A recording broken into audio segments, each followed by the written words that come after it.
Hello बच्चों, आज हम पढ़ने वाले हैं थियरम 9.6। देखते हैं ये थियरम कहता क्या है।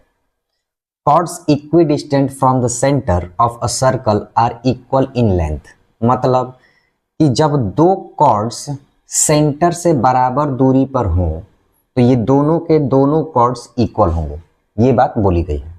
अब हमारे पास है क्या गिवन में? तो गिवन में हमारे पास है कि दोनों के दोनों जो कॉर्ड्स हैं ए बी और सी डी ये इक्वल डिस्टेंस पे दिए गए हैं, मतलब O M equal O N, ये बात हमें दे दी गई है।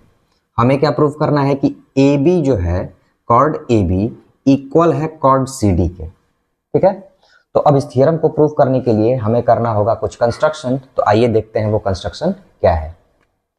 तो लिखेंगे कंस्ट्रक्शन में क्या लिखा हमने, जॉइन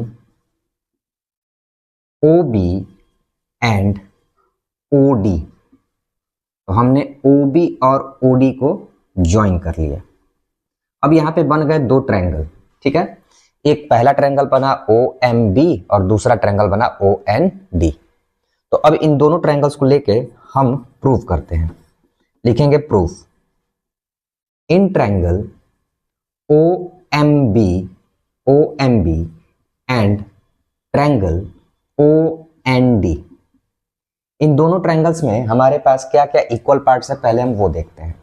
तो चूंकि ये ओ एम और ओ एन परपेंडिकुलर है किस पे, ए बी और सी डी पे, तो यहाँ पे जो बनने वाला एंगल होगा वो 90 डिग्री का होगा। तो यहां से हम लिखेंगे angle O M B equal angle O N D. कैसे? इच 90 डिग्री, दोनों के दोनों 90 डिग्री के हैं।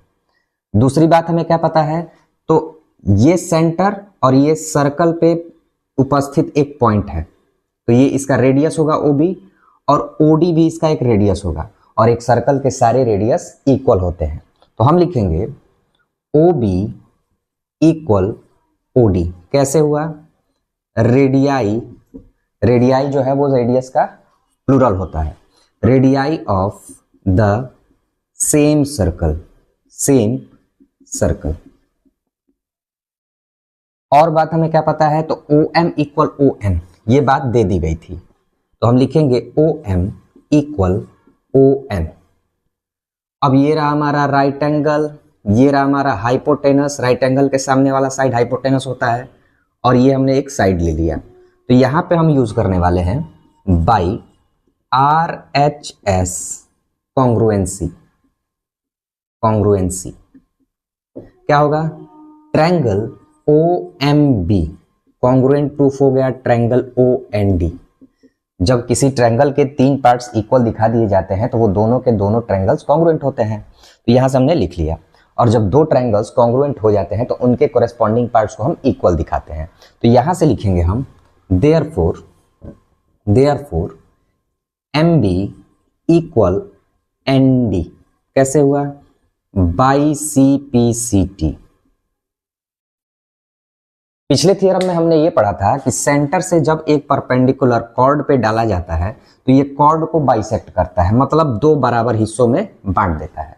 तो उस थियरम के हिसाब से जो एम बी होगा वो ए बी का हाफ होगा। तो हम लिखेंगे एम बी जो है वो हाफ ऑफ ए बी है, और एन डी ये भी परपेंडिकुलर कॉर्ड पे डाला गया तो कॉर्ड बाइसेक्ट हुआ, मतलब कि एन डी जो है वो सी डी का हाफ होगा। तो हाफ ऑफ सी डी।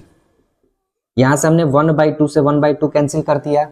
मिला क्या हमें मिला A B equal C D. ठीक है, यानी कि जो कॉर्ड ए बी है वो कॉर्ड सी डी के बराबर हमने प्रूफ कर दिया। तो उम्मीद करता हूं कि वीडियो आपके लिए हेल्पफुल रही होगी। तो मिलते हैं नेक्स्ट वीडियो में नेक्स्ट क्वेश्चन के साथ। तब तक के लिए गुड बाय।